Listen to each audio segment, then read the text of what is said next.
Il fait 23 degrés. Muni de sa caméra imperméable et de ses barres tendres aux pinottes, le capitaine de la capsule d'exploration Ricardo 9 s'apprête à explorer les fonds marins de la planète 4546b.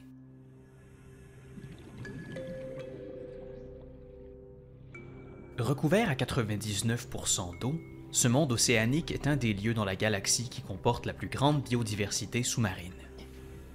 Cela en fait l'endroit le plus probable de receler des espèces aquatiques qui, une fois apprêtées, ne goûtent pas le cul. Le premier contact de la mission a lieu avec le tineuil. Son corps est constitué à 75% de globe oculaire. Ceci lui permet de percevoir les dangers plus aisément, mais augmente drastiquement ses frais d'optométriste. Le poisson vessie, aussi appelé pisson, filtre l'eau de la planète pour la rendre consommable, bien qu'elle prenne un goût semblable à celui de l'urine dans le processus. Cet animal est présentement la cible d'une poursuite par Bud Light, qui prétend avoir inventé le concept.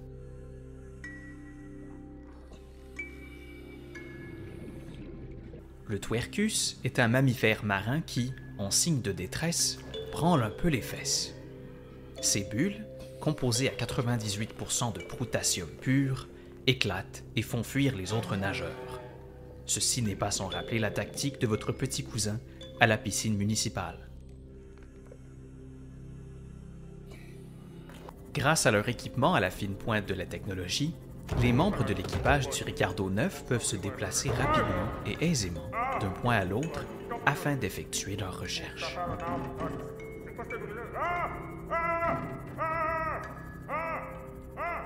C'est depuis quelques semaines que les chercheurs arpentent ce nouvel écosystème. Selon les dernières analyses, on y trouve plus de champignons qu'à votre dernier party de fin de session universitaire.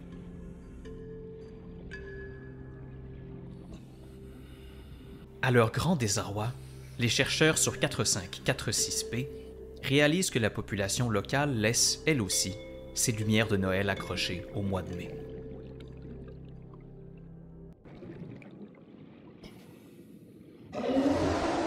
Avec sa taille impressionnante de 55 mètres de long, le Léviathan faucheur est le prédateur le plus redoutable de ces eaux.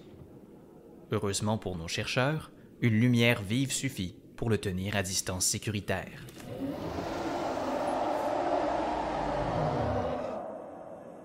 Ce chercheur pointe un sèche-cheveux en direction d'une récive plate. En avançant plus lentement qu'un épisode de Naruto, elle permet aux nombreux organismes sur son dos de prospérer.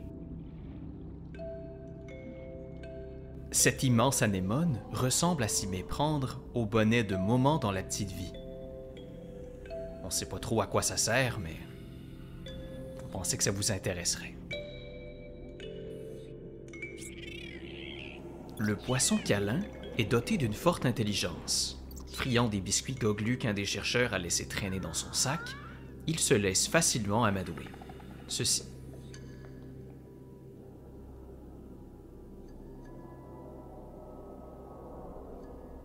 C'est-tu pas assez cute, ça? J'en veux 10. J'en veux 10 drettes là.